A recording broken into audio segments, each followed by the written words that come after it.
I want to tell you about an essential vitamin you've probably never heard of. If you're a parent or plan to be one, it might be more important to your child's growth than all other vitamins combined, and only you, a parent, can provide it. I call it vitamin N, the word no. More and more children, I find, are suffering from vitamin N deficiency, and they, their parents, and our entire culture are paying the price.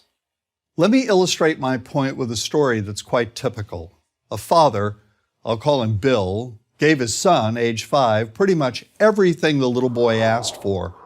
Like most parents, Bill wanted more than anything for his son to be happy, but he wasn't. Instead, he was petulant, moody, and often sullen. He was also having problems getting along with other children. In addition, he was very demanding and rarely, if ever, expressed any appreciation, let alone gratitude, for all the things Bill and his wife were giving him. Was his son depressed, Bill wanted to know? Did he need therapy? His son, I told him, was suffering the predictable ill effects of being overindulged. What he needed was a healthy and steady dose of vitamin N. Overindulgence, a deficiency of vitamin N, leads to its own form of addiction. When the point of diminishing returns is past, and it's passed fairly early on, the receiving of things begins to generate nothing but want for more things. One terrible effect of this is that our children are becoming accustomed to a material standard that's out of kilter with what they can ever hope to achieve as adults. Consider also that many, if not most, children attain this level of affluence not by working, sacrificing, or doing their best, but by whining, demanding, and manipulating. So in the process of inflating their material expectations, we also teach children that something can be had for next to nothing. Not only is that a falsehood, it's also one of the most dangerous, destructive attitudes a person can acquire. This may go a long way toward explaining why the mental health of children in the 1950s, when kids got a lot less, was significantly better than the mental health of today's kids. Since the 50s, and especially in the last few decades, as indulgence has become the parenting norm, the rates of child and teen depression have skyrocketed. Children who grow up believing in the something for nothing fairy tale are likely to become emotionally stunted, self-centered adults.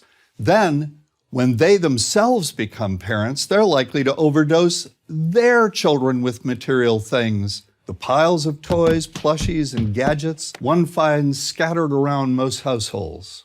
In that way, overindulgence, a deficiency of vitamin N, becomes an inherited disease, an addiction passed from one generation to the next.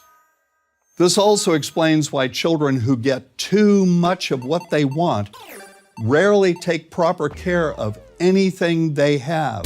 Why should they? After all, experience tells them that more is always on the way. Children deserve better. They deserve to have parents attend to their needs for protection, affection, and direction. Beyond that, they deserve to hear their parents say no far more often than yes when it comes to their whimsical desires. They deserve to learn the value of constructive creative effort as opposed to the value of effort expended whining, lying on the floor, kicking and screaming, or playing one parent against the other. They deserve to learn that work is the only truly fulfilling way of getting anything of value in life, and that the harder they work, the more ultimately fulfilling the outcome. In the process of trying to protect children from frustration, parents have turned reality upside down. A child raised in this topsy-turvy fashion may not have the skills needed to stand on his or her own 2 feet when the time comes to do so. Here's a simple rule. Turn your children's world right side up by giving them all of what they truly need, but no more than 25% of what they simply want. I call this the principle of benign deprivation. When all is said and done, the most character-building 2-letter word in the English language is no. Vitamin N. Dispense it frequently. You'll be happier in the long run, and so will your child. I'm John Rosemond, author and family psychologist for Prager University.